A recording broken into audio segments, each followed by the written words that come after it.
Hello friends, BPSC TRE 3.0 से related latest information है आप सभी के लिए। सबसे पहले एग्जामिनेशन डेट को लेकर इन्फॉर्मेशन है, साथ में जो आपका एडमिट कार्ड है वो कब आएगा, क्योंकि आप लोगों की बहुत सारी क्वेरीज आ रही थी कि एडमिट कार्ड कब आएगा। तो फाइनली इसको लेकर अपडेट है। और आपकी जो एग्जामिनेशन सेंटर है इसको लेकर आप लोग बहुत ज़्यादा कन्फ्यूज्ड थे कि जो हमने डिस्ट्रिक्ट प्रायोरिटी चूज़ करी है फॉर्म फिलअप करते हुए, क्या वहीं पर हमारे एग्जामिनेशन सेंटर बनेंगे या फिर कहाँ बनेंगे। तो इसको लेकर अपडेट है। और साथ ही साथ सबसे बड़ी जो अपडेट है फ्रेंड्स, सप्लीमेंट्री रिजल्ट को लेकर, क्योंकि इस बार मोस्टली कैंडिडेट्स ऐसे हैं जिन्होंने 1 to 5 और 6 to 8 दोनों जगह अप्लाई किया है, और कुछ ऐसे भी हैं जिन्होंने 6 to 8, 9, 10th और 11, 12th तीनों जगह अप्लाई किया है, बट ज्वाइनिंग तो वो एक ही जगह लेंगे, ये आप भी जानते हैं। तो क्या अदर बची हुई जो सीट होंगी उसके बाद उनमें सप्लीमेंट्री रिजल्ट आएगा या फिर नहीं, इसको लेकर भी अपडेट है। तो चलिए सारी चीज़ें हम डिटेल में जान लेते हैं फ्रेंड्स, बने रहिएगा वीडियो में एंड तक। तो देखिए, सबसे पहली ये अपडेट है आप सभी के लिए, शिक्षक नियुक्ति परीक्षा 15 और 16 मार्च को। जी हाँ, ऑफिशियल अपडेट भी आपकी आ चुकी है ऑफिशियल वेबसाइट पर, मैंने आप लोगों को दिखाया भी था। और एग्ज़ाम आपके 15 और 16 मार्च को होने हैं। 1 to 5, 6 to 8, 9, 10th के तो इन 2 दिनों में आपके कंप्लीट हो जाएंगे, बट 11, 12th के कब होंगे इसको लेकर भी अपडेट है। ठीक है, तो चलिए सारी चीज़ें हम डिटेल में जान लेते हैं, बने रहिएगा। देखिए यहाँ पर इन्होंने दिया हुआ है, बीपीएससी ने तीसरे चरण की शिक्षक नियुक्ति परीक्षा की तारीख गुरुवार को जारी कर दी थी। परीक्षा 15 और 16 मार्च को होगी। 15 मार्च को 2 पालियों में परीक्षा होगी और 16 मार्च को जो परीक्षा है सिर्फ एक ही पाली में होगी। ठीक है, यानी कि 15 मार्च को आपके 2 शिफ्ट होंगे एग्जाम के, एक मॉर्निंग शिफ्ट एक इवनिंग शिफ्ट, और जो 16 मार्च को पेपर होगा उस दिन सिर्फ एक ही शिफ्ट में आपका एग्जाम होगा। उच्च माध्यमिक के लिए तिथि बाद में घोषित होगी, यानी कि 11, 12th की अभी एग्जाम की डेट नहीं आई है, ये आप भी जानते हैं। तो ये तिथि आपकी बाद में घोषित होगी, तो यहाँ पर लिखा है फ्रेंड्स। बट एक चीज़ ध्यान रखिएगा, आपका एग्ज़ाम भी मार्च में ही होना है, तो जो तिथि होगी ना 16 मार्च के बाद की होगी, बट होगी मार्च में ही, ये डेफिनेटली है। आगे बढ़ते हैं। तीसरे चरण में लगभग 87,774 पदों पर नियुक्ति होनी है, आप जानते ही हैं टोटल इतने पद हैं। अभ्यर्थियों की संख्या करीब 5,81,305 है। ठीक है, इतने अभ्यर्थियों ने फॉर्म फिलअप किया हुआ है। उच्च माध्यमिक के लिए परीक्षा की तिथि बाद में घोषित की जाएगी। इसमें अभ्यर्थियों की संख्या कम है, आप जानते हैं ना 11, 12th में सबसे कम फॉर्म भरे गए हैं। यहाँ पर कितने फॉर्म भरे हैं डेटा यहाँ पर आप देख सकते हैं। तो उच्च माध्यमिक का देखिए 22,373 पद हैं, जिसके लिए 61,986 जो है अप्लाई किए गए हैं फॉर्म। बाकी आप 1 to 5 में देखिए 1,60,000 फॉर्म जमा हुए हैं, और 6 to 8 में देखिए 2,13,000 हैं। 9, 10th में देखिए 1,44,000 फॉर्म है, बट 11, 12th में सबसे कम है 61,986 फॉर्म फिलअप है। ठीक है, इसलिए इसकी परीक्षा 3 से 4 जिलों में होगी, ध्यान रखिएगा, क्योंकि इसमें अभ्यर्थी कम है, इसलिए इनकी जो एग्ज़ाम होंगे 3 या 4 सेंटर पर कराए जाएंगे, इससे ज़्यादा सेंटर आपके नहीं बनेंगे एग्ज़ाम के। 6ठी से 8वीं और 9वीं से 10वीं के लिए कई अभ्यर्थियों ने कॉमन आवेदन किया है। इसी तरह से कई अभ्यर्थियों ने माध्यमिक और उच्च माध्यमिक दोनों के लिए आवेदन किया है। कहने का मतलब है, ये कह रहे हैं 6 to 8 और 9वीं 10वीं, काफ़ी सारे स्टूडेंट ऐसे हैं कह रहे हैं जिन्होंने 6 to 8 और 9, 10th दोनों के लिए अप्लाई किया हुआ है। ठीक है, और साथ में और कुछ अभ्यर्थी ऐसे भी हैं जिन्होंने माध्यमिक और उच्च माध्यमिक दोनों में अप्लाई किया है, यानी कि 9, 10th और 11, 12th कुछ ऐसे भी हैं जिन्होंने इन दोनों में अप्लाई किया हुआ है। सबसे अधिक आवेदन मध्य विद्यालय के लिए आए हुए हैं। मध्य विद्यालय यानी कि 6 to 8 के लिए आए हैं 2,13,000। तो देखिए यहाँ पर इन्होंने ये चीज़ तो क्लियर कर दी है आपकी कि काफ़ी सारे स्टूडेंट्स ऐसे हैं जिन्होंने 6 to 8, 9, 10th दोनों में अप्लाई किया है, या फिर कुछ ऐसे हैं जिन्होंने 9, 10th, 11, 12 दोनों में अप्लाई किया है।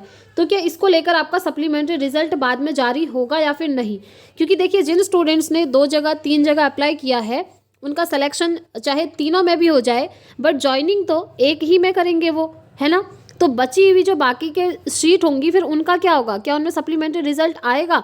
तो देखिए फ्रेंड्स, इन्होंने जब ऑफिशियल नोटिफिकेशन निकाला था ना, तो वहाँ पर क्लियरली लिखा था कि सप्लीमेंट्री रिजल्ट हम नहीं देंगे। फिलहाल अभी यही अपडेट है कि सप्लीमेंट्री रिजल्ट ये नहीं देना चाहते हैं, बट जब आपका रिजल्ट आएगा उसके बाद हम देखेंगे क्या चीज़ें निकल कर सामने आती हैं, क्योंकि बीपीएससी में कभी भी कुछ भी संशोधन होते रहते हैं, ये आप जानते ही हैं। ठीक है, बाकी यहाँ देख लीजिए, परीक्षा तिथि 15 मार्च को जो आपकी पहली पाली में एग्ज़ाम होगा वो 9:30 से 12:30 बजे तक होगा, और उस दिन एग्ज़ाम होगा 6 to 8 का। ठीक है, और 6 to 8 में जितने भी सब्जेक्ट हैं उन सभी का पेपर हो जाएगा मैथ साइंस का भी होगा, SST भी होगा, हिंदी, इंग्लिश, संस्कृत, उर्दू सभी का हो जाएगा।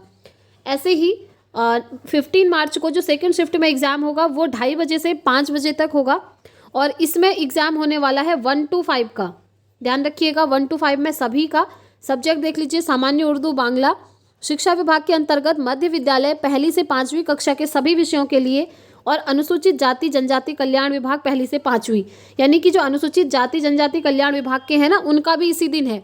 तो 1 to 5 का सभी का 15 मार्च को सेकेंड शिफ्ट में एग्जाम हो जाएगा। उसके बाद 16 मार्च का अगर आप देखें तो 16 मार्च को सिर्फ एक ही शिफ्ट में पेपर होना है और वो पेपर होना है 9th 10th वालों का। जिन्होंने भी 9th 10th के लिए अप्लाई किया है उनका। और 9th 10th में सब्जेक्ट देख लीजिए, हिंदी, बांग्ला, उर्दू, संस्कृत, अरबी, फारसी, अंग्रेजी, विज्ञान, गणित, ललित कला, नृत्य, शारीरिक शिक्षा, मैथिली, संगीत और सामाजिक विज्ञान की परीक्षा होगी। ठीक है। शिक्षा विभाग 9 से 10 माध्यमिक तथा विशेष विद्यालय अध्यापक के लिए सभी विषयों की परीक्षा यानी कि 9th 10th का पेपर हो जाएगा। बाकी यहाँ पर देख लीजिए, अनुसूचित जाति और जनजाति कल्याण विभाग 6 से 10, जिन्होंने भी 6 to 10 अनुसूचित जाति जनजाति वाले जो बच्चे हैं उन्होंने 6 to 10 के लिए अप्लाई किया है और अगर उनका सब्जेक्ट कंप्यूटर साइंस, संगीत और कला है तो इनका पेपर भी बाद में होने वाला है। जब आपका 11th 12th का पेपर होगा उस टाइम पर इनका पेपर भी होने वाला है। ये चीज़ ध्यान रखिएगा। आई होप ये चीज़ें तो आप समझ गए होंगे कि आपका एग्ज़ाम कब है और कैसे होना है। अब हम देख लेते हैं एक बार एग्जामिनेशन सेंटर। तो देखिए, आप लोगों की बहुत सारी क्वेरीज आ रही थी कि जो हमने फॉर्म फिलअप करते हुए 3 डिस्ट्रिक्ट प्रायोरिटी चूज़ करी हैं, क्या वही हमारा एग्ज़ाम होगा? तो देखिए, ऐसा नहीं है। एग्जामिनेशन सेंटर ये आपको अपने मन से दे देते हैं। पिछली बार भी ये चीज़ हुई थी, TRE 1 में भी ये चीज़ हुई थी। तो एग्ज़ाम सेंटर आपका कहीं भी जा सकता है। आप ये मत सोचिएगा कि मैंने पहले डिस्ट्रिक्ट प्रायोरिटी ये चूज़ करी है तो मुझे ये एग्ज़ाम सेंटर मिल जाएगा।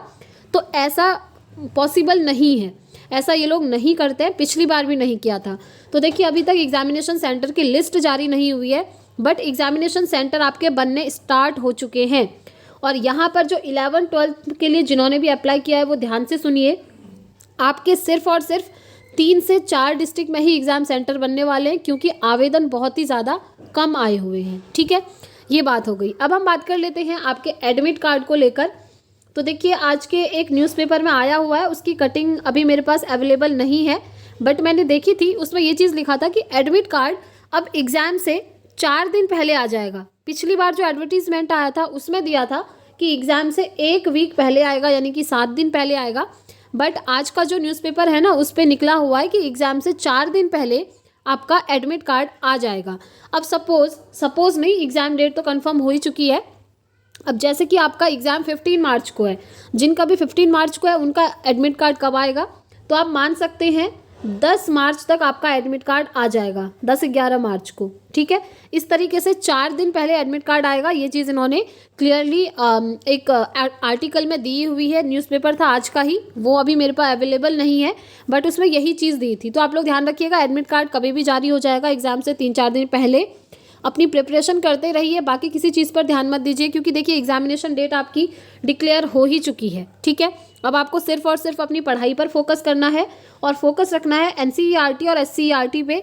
इन्हीं से आप अपनी प्रिपरेशन करिए क्योंकि अगर आप प्रीवियस ईयर क्वेश्चन पेपर उठाकर देखेंगे ना, TRE 1 और TRE 2 के, मैंने भी आपको करवाए थे सभी सब्जेक्ट्स के, तो वहाँ से आपको पता चलेगा कि यस, आपको NCERT की डीपली अंडरस्टैंडिंग होनी चाहिए इस एग्ज़ाम को क्रैक करने के लिए। ठीक है, तो बाकी अगर आपकी और भी अदर कोई क्वेरी है तो आप मुझसे कमेंट बॉक्स में पूछ सकते हैं।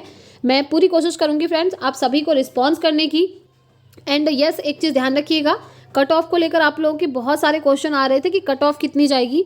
तो देखिए फ्रेंड्स, एग्जैक्ट कट ऑफ तो तब तक नहीं पता चलेगी जब तक आपका एग्ज़ाम नहीं होता है, बट फिर भी मैंने आपको एक वीडियो में कट ऑफ बताई थी, एक्सपेक्टेड कट ऑफ थी, और वो मैंने बताई थी TRE 1 और TRE 2 को एनालाइज करके। क्योंकि TRE 2 का जो क्वेश्चन पेपर है ना, अगर उसी लेवल का क्वेश्चन पेपर TRE 3 में भी बनता है तो कहीं ना कहीं एक्सपेक्टेड कट ऑफ आपकी उतनी ही जाएगी। एक बार आप उसको देख लीजिएगा, आपको समझ में आ जाएगा। बट जो एग्जैक्ट कट ऑफ है वो आपको अभी कोई भी नहीं बता सकता है क्योंकि अभी तो एग्ज़ाम हुआ ही नहीं है, क्वेश्चन पेपर का लेवल किसी ने देखा ही नहीं है। बट यस, अनुमान यही लगाया जा रहा है कि जिस तरीके का TRE 2 का आपका पेपर बना था ना, उसी लेवल का बनेगा और अच्छा खासा पेपर बना था फ्रेंड्स। और एक चीज़ ध्यान रखिएगा, पिछली बार कट ऑफ आपकी 90+ गई थी मोस्टली सब्जेक्ट्स में, और इस बार भी हो सकता है इतनी कट ऑफ जाए, बट इस बार आपके जो आवेदन हैं पिछली बार से कम आए हैं। TRE 2 में आपके 6.5 लाख आवेदन थे, बट इस बार आपके 5,81,305 आवेदन हैं। और TRE 1 में तो आपके 8 लाख आवेदन थे, सोच लीजिए। और एक चीज़ ध्यान रखिएगा, ऐसा नहीं है कि ये जो 5 लाख आवेदन हुए हैं ये सभी स्टूडेंट्स एग्जाम देंगे, ऐसा कभी नहीं होता है। इसके पीछे रीज़न ये है कि जो अदर स्टेट के कैंडिडेट हैं वो फॉर्म फिलअप तो कर देते हैं क्योंकि वो एलिजिबल होते हैं फॉर्म फिलअप करने के लिए, बट जब उनका एग्जामिनेशन सेंटर उनको पता चलता है ना कि वहाँ रहना है, 1 दिन रहना होगा, 2 दिन स्टे करना पड़ेगा, तो वो उस कंडीशन में नहीं जाते हैं। ये चीज़ होती है। और काफ़ी सारे स्टूडेंट्स ऐसे भी हैं जिन्होंने 2-3 जगह फॉर्म फिलअप करा है बट सिलेक्शन एक ही जगह होगा। तो इस तरीके की चीज़ें हैं। बाकी आई होप मैंने आपको सारी इन्फॉर्मेशन दे दी है। वीडियो पसंद आई हो तो लाइक शेयर ज़रूर कीजिएगा। चैनल पर पहली बार है तो चैनल को सब्सक्राइब कर लीजिएगा ताकि ऐसी ही ऑथेंटिक इन्फॉर्मेशन आपको मिलती रहे। मिलते हैं फ्रेंड्स नेक्स्ट वीडियो में। Thanks for watching.